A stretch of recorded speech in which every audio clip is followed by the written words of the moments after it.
Hello everyone, welcome back to the revision, and today we are here to revise the end of year topics. Required material is 9.1, 9.2, 9.3, and then 10.1, 10.2, while 10.2 is only from 10.2.1 till 10.2.6.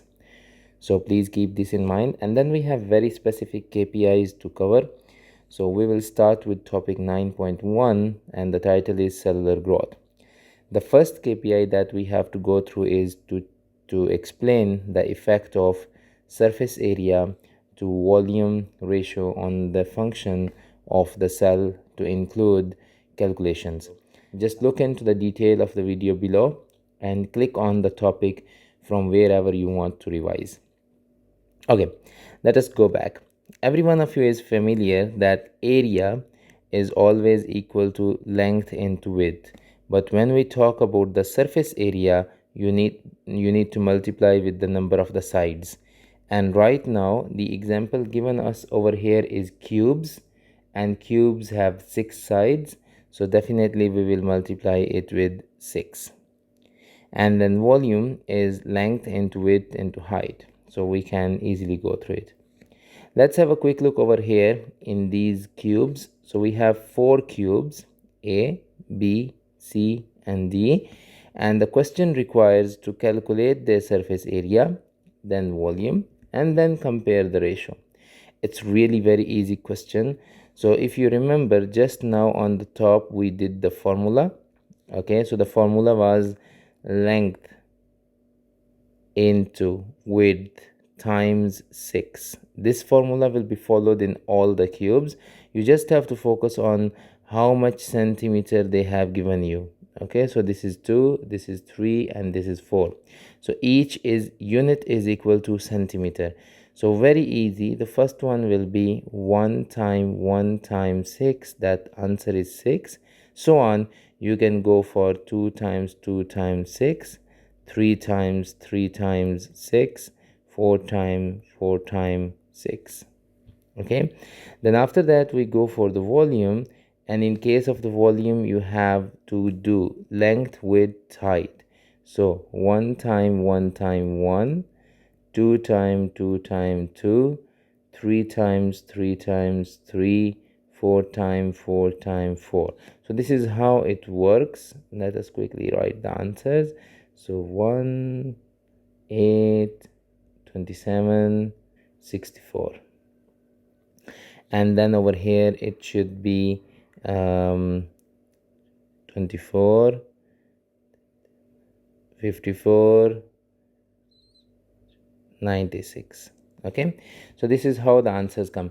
Now the last thing that you have to know is surface area to volume ratio. So whenever they say ratio, it means that surface area divided by volume, because as per mathematics rule, this ratio means divide. So we can easily divide surface area to volume. So 6 divided by 1 is equal to 6 ratio 1. Then 24 divided by 8 is equal to 8 3 times 24, 3 ratio 1. Then 54 divided by 27 is equal to 2 ratio 1. And then 96 divided by 64 is equal to 1.5 ratio 1. Remember that always the other value over here is always ratio 1. Now you have to identify which cube has the largest surface area to volume ratio. It's very obvious, but look at the size of the cube. It is the smallest cube, but it has the highest surface area to volume ratio. On the other hand, this cube is the largest cube, okay, but it has the lowest surface area to volume ratio. This is very clear, so you can easily state your question answers whatever they ask you. Let us proceed to the second KPI. And here I have directly put a question. It says that why cell size is limited to include exchange of materials and transport of signaling proteins for cellular communication. It's very easy because all this depends on diffusion. okay, and that is across the cell membrane, and that's all depend on surface area to volume ratio. So they are directly linked. So if surface area to volume ratio is very high, the rate of diffusion will be very high. So you can easily read this question. You will be having, for example, smaller cells have a larger surface area to volume ratio, and this makes the transport of materials very easy. Okay, you will be following now. Next, I have merged some of the KPIs.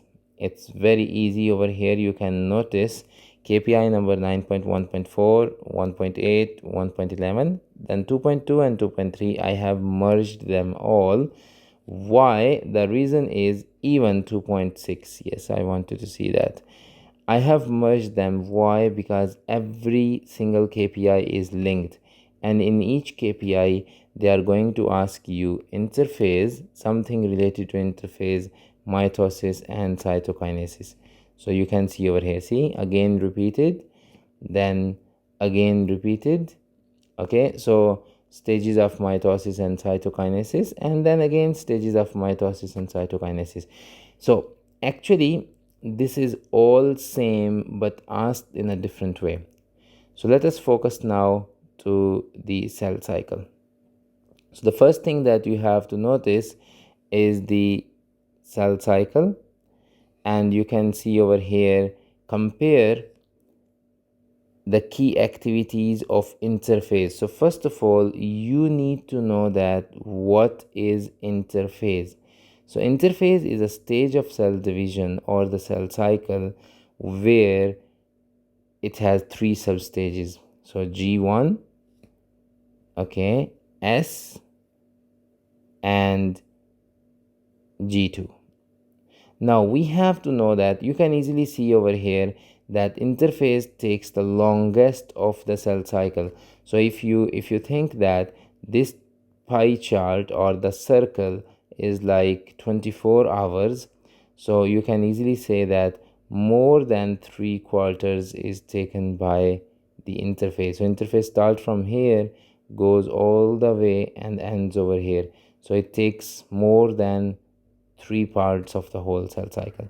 So quickly, G1 is a phase where the cell continues its cellular activities and then prepares for cell division, but the most important is that the cell grows over here. The growth of the cell is happening. After this, the cell enters into S phase. Here the chromosomes is duplicated, so that's why this phase is also known as synthesis phase. That means the S letter. G is the growth, S is the synthesis. So first growth is in G1, and then second growth is in G2, the final one. It double checks, okay, and makes sure that any repair is needed, it is done. So this is how the interphase works.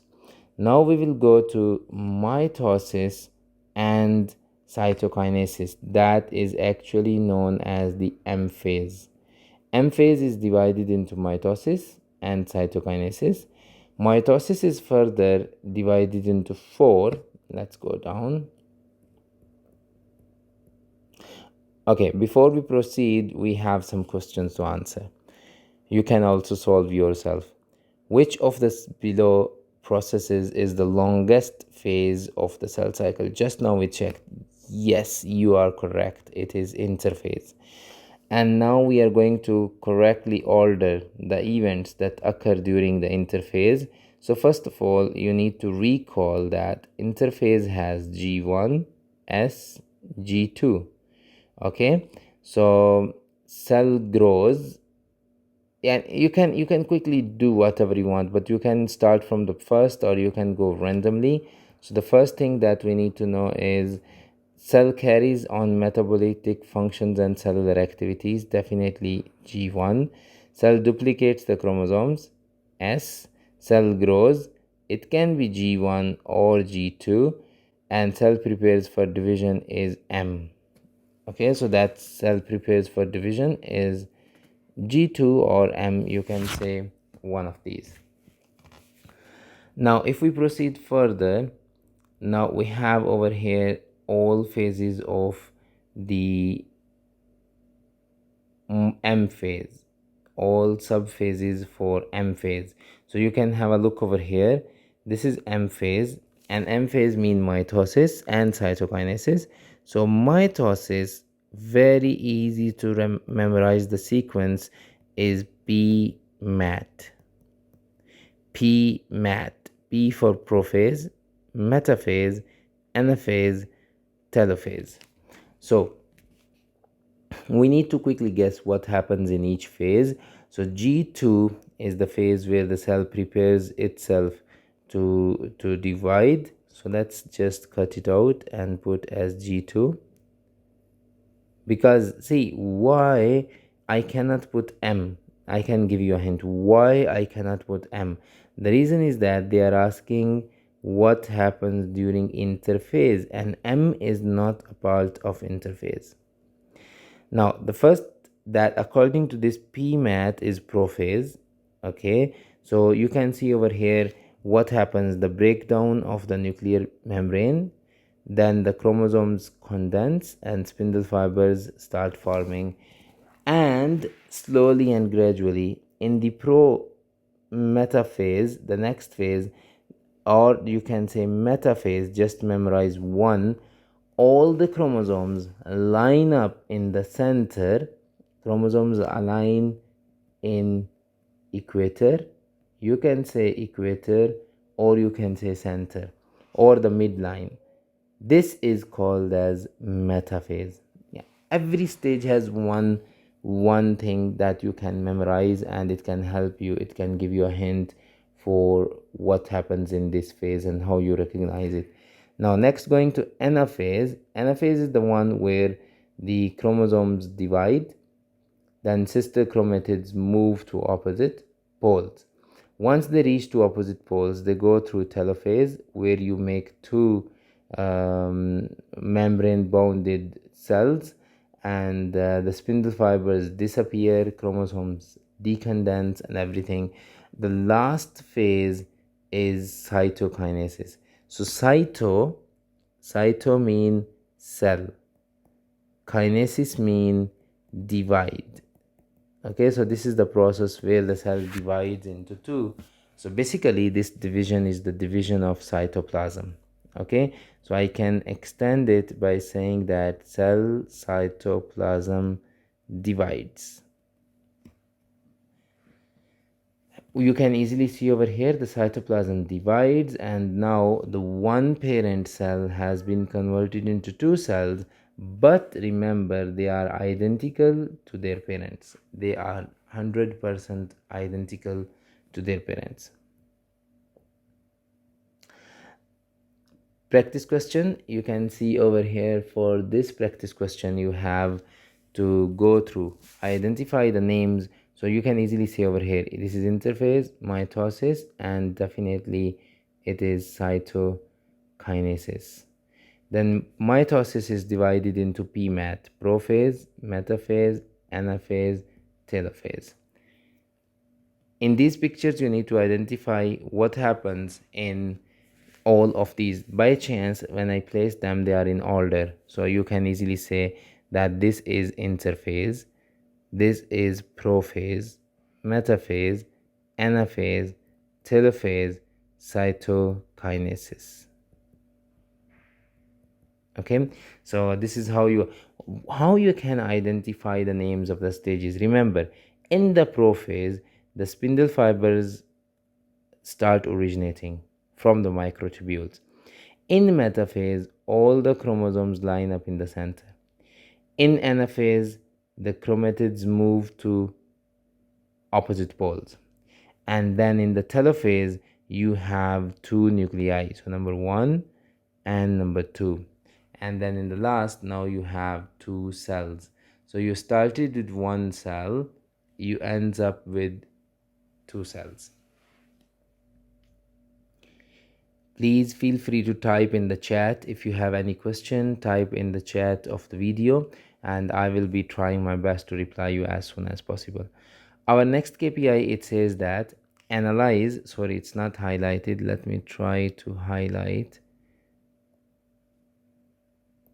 Okay, so it says that analyze the using a graph to show the quantity of the genetic material during different stages of the cell cycle. By the way, this KPI also has to be done with the meiosis, so that's why I have placed two graphs.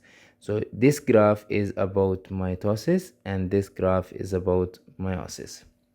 So in mitosis, what happens in the G1, if the cell chromosome or the DNA is 1, so automatically in G phase it goes to 2. It stays constant for some time for G2, and after that the cell starts to get down. It means that it enters into M phase. Okay, and then again over here it is G1. But now if you look into the second graph, this is related to meiosis. You know that the cells produced by meiosis have half of the chromosome numbers as that of their parents. So you can easily check, if it started with 2, it went to 1. Okay, so this is the end product, so we have to look at the end product. Moving further, now this question, they can ask you to label them, so you can easily do it. This is G1, this is S, G2, M, and then over here you can easily say this is G1, or the cell is preparing for the next round.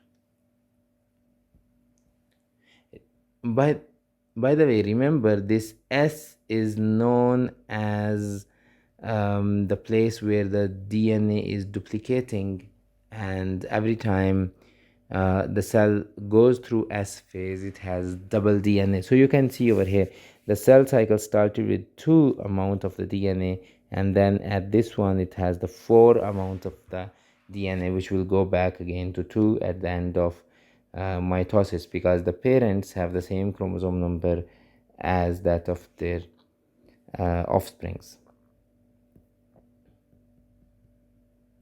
Question time. So you can easily look over here. We discussed it. I'm not going to brief them, you can explain them, but you can say number 1 it is G1, number 2 S, number 3 G2, then number 4 M, that is mitosis, and number 5 again you can say it is G1. Okay, so this is clear. Now we will move further to answer these questions from this graph. So you see amount of the DNA 048, and then how many chromosomes are present in a cell. So we have to look into it. First question, what stage occurred in the area labeled A? So we need to go to label A. Yes, you can easily identify. If it was 4, now at this stage it is 8. So this is known as synthesis phase. Okay, now what does label A represent? So label A represents our S phase. Okay, what happens, what process occurs in the area labeled B? So we need to check what is labeled B. No, not here, sorry, it's here. So this is B, and the cell is going down. It means that it is chromosome number is being reduced. So we can say that that phase is known as mitosis. Okay, next page and next KPIs. Differentiate between the different structures and forms of the genetic material. This is very easy and interesting, and then you have to tell that you know about the centromere, microtubule, motor proteins, and spindle apparatus centriole. So we are going to show or we are going to study from this diagram. Okay, there are some numbers labeled. We will try to catch an eye on these numbers, but still. Okay, so you can see this X-shaped structure, and very important, it is labeled as full over here. So this one is known as chromosome. After that, the arms, like this arm, this arm, this arm, these are known as chromatids. Then after that we have, this is even chromatid. So after that we have number 3, which is touching over here, and it's a more coiled region. That's why it is known as chromatin. Okay, now the next one, when it opens and less recoiling is there, so at this moment it is known as our genetic material, that is DNA. Some quick definitions. So chromosomes, these are the thread-like structures that contain the genetic material. They pass from one generation to another. Chromatids, each half of the X chromosome. So as we discussed, if this is the chromosome, from here each half of the X is called as sister chromatid. Chromatin is the relaxed form of the DNA in the cell's nucleus. Centromere is the place in the center of the chromosome where the chromatids are attached. Centrioles are pair of a minute cylindrical organelle made up of near the nucleus in the animal cell, lived in the development, and it is really involved in the development of the spindle fibers in cell division. These helps to make the spindle fibers as well. Furthermore, microtubules are the tube-like structures that shorten and pull chromosomes to the opposite poles. Spindle apparatus is the whole structure, including spindle fibers, centrioles, and ester fiber. This is called as the spindle apparatus. Try to go over these definitions, dear students. These are really very important definitions.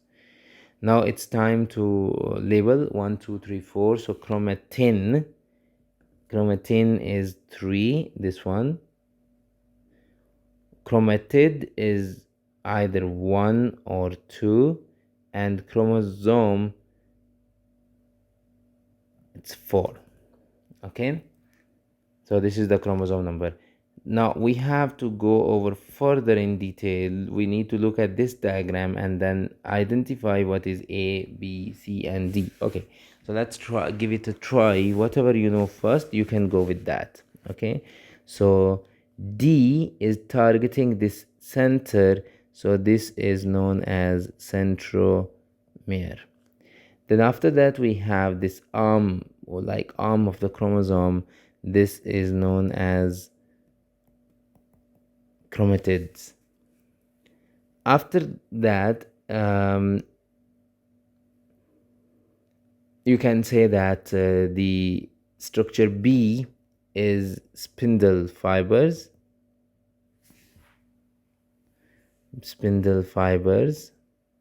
and structure A, this one, which is only present in the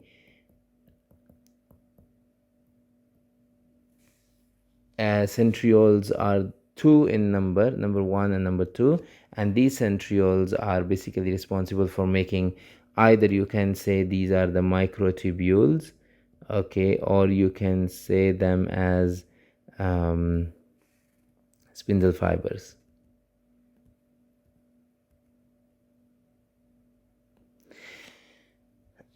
Next one, it's very easy. The whole diagram is labeled over here. This is sister chromatids, spindle fibers, ester, and centriole. So they are really clear over here. Differentiate between cellular reproduction in the prokaryotes, that is binary fission, and eukaryotic cells, that is cell cycle.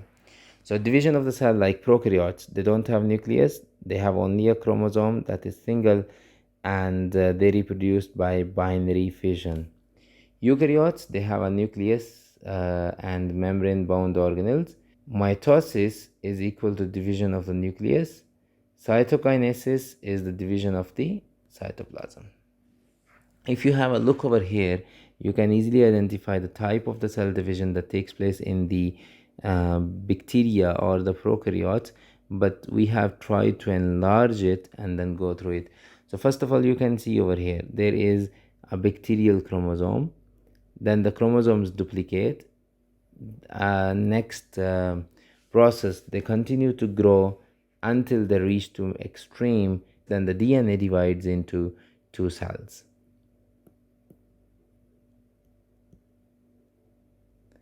Another KPI that says that compare and contrast cytokinesis in plants and animal cells. So cytokinesis, we discussed that it is the division of the cell. So process of cytoplasmic division that results in genetically identical daughter cells. Focus on like whether it is animal or plant. You can easily look over here. The cleavage furrow is only in the animal cells. Then if you look over here in the plants have cell wall, and then due to that it makes cell plate. So let us compare more. So you check over here. Cell plate is formed in the plant cells and cleavage furrow is formed in the animal. Both results in genetically identical daughter cells. And with that, we enter into topic 9.3, that is cell cycle regulation. This is really very interesting topic because we need to know how this process is being regulated, and you can easily understand it from here in this picture. You remember that all the process all the way from here to here is interphase, okay? As we learned before, these signals indicate checkpoints. So how many checkpoints you have right now? 4 checkpoints. Okay, now what are these 4 checkpoints? One, G1 checkpoint, which because it is at G1. Second is at S, so it is S checkpoint. Then G2 checkpoint, and the third one is just before the M ends. We can say it as M checkpoint, or we say it as spindle fiber checkpoint, because it makes sure that the spindle fibers are formed properly before the cell completely divides. Now we have to look over here, like what are the checkpoints being shown over here. So if you notice, this is, as we agreed, this is G1 checkpoint. So Q is a G1 checkpoint, R is an S checkpoint, G2 checkpoint is labeled as S. These are just like letters Q, R, S, and P. Okay, now what we need to know that what is basically checked at each of these. Like P, where is P? So P is over here. P checks that if the spindle fibers are formed properly or no. Then Q is here. It confirms that the cell is growing properly. Cell growth is checked. And S is the synthesis, so DNA replication is checked. Okay, this is all you need to know. P, it was the spindle fiber formation is checked. Q, DNA damage is checked. And S, DNA replication. So yes, in addition to my words that the growth is checked over here at G1, they are saying that they also check if there is any DNA damage. Moving further, we enter into a different talk now. Identify common carcinogens.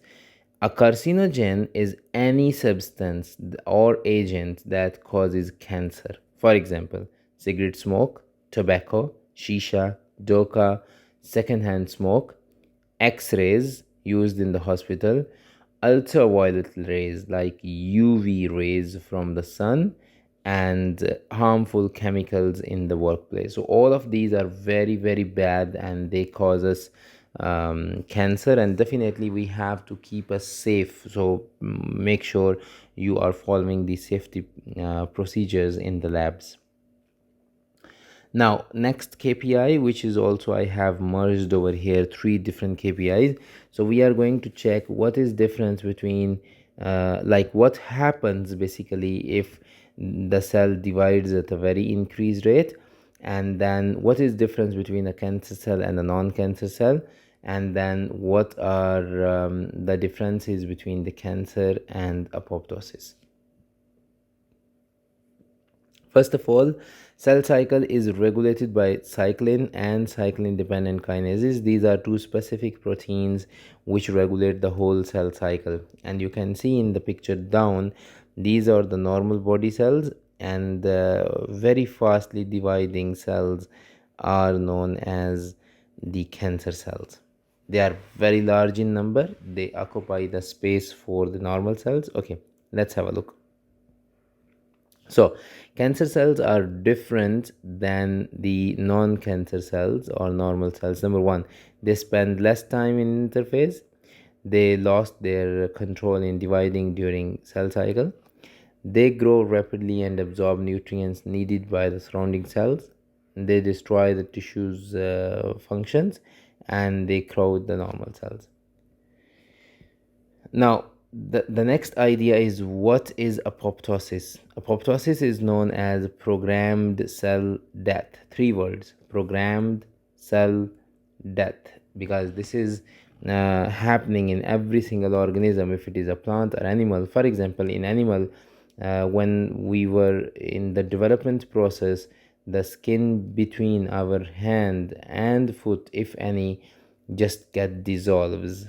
Okay, after that, apoptosis is in the plant is the local death of the cells that result in leaves falling from time during autumn. Apoptosis can also occur to help us to save from repair, including cells and DNA damage that could cause cancer. Apoptosis helps to protect the organisms from cancer growth. Differentiate between the two types of the stem cells: embryonic stem cells and adult stem cells. So first of all, we have to notice, like, what are these stem cells, or what is the importance of the stem cells? These are the unspecialized cells that can give rise to specialized cells under the right conditions. So for example, if they say that the cell can have the ability to grow and become specialized, but they sometimes they don't know, if the signals are not good, they will not divide. If the signals are good, they will divide, and the whole process will continue. These stem cells can be totipotent, pluripotent, and multipotent. You can read Al Diwan book for more details. So first of all, embryonic stem cells and adult stem cells. Embryonic stem cells are totipotent. Why? Because they can differentiate into any cell type. So this is definition. Multi or pluri differentiate into some limited but not any type, but not the whole organism. The large number can be harvested from the embryos. This diagram also gives you an idea. You take the embryonic stem cells and then you take the adult stem cells, put them in the culture, and then you will get the result. But normally, we have to conclude that stem cells are unspecialized cells that develop into specialized cells under right conditions. So it means that, what is this? All stem cells. Unspecialized cells that can develop into a wide variety of specialized cells. So it means that they should be embryonic stem cells. And then the last one, they can develop into only one type of the cell. As we agreed and we read the statement from the top, these are either multipotent or pluripotent, which gives you very limited outcome. So that's why they are known as the adult stem cells. So we will put a tick over here in the adult stem cells only. Moving further, we have completed our topic 9. You can pause, go back, click on anything, practice, review, whatever you want. But now we are going to start topic 10.